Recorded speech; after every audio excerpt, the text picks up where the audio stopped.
Dimanche 18 décembre, sur France 4, les téléspectateurs pourront redécouvrir Le Père Noël est une ordure, de Jean-Marie Poiré.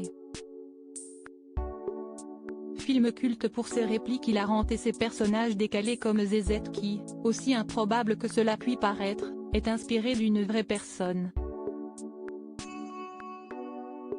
C'est culte. En 1982, le film Le Père Noël est une ordure, de Jean-Marie Poiré, avec Christian Clavier, Marie-Anne Chazelle, Gérard Jugnot, Thierry Lhermitte, ou encore Josiane Balasco, de la troupe du Splendide, sort au cinéma. Mais ce n'est pas vraiment un succès. Seuls 1,58 million de spectateurs vont voir le film en salle.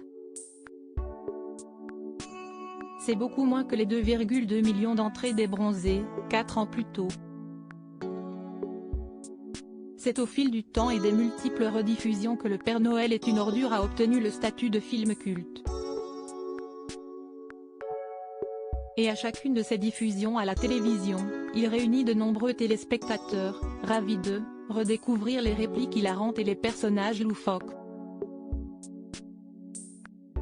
Notamment Zézette, jouée par Marie-Anne Chazelle. Et 40 ans plus tard, on ne s'en lasse pas.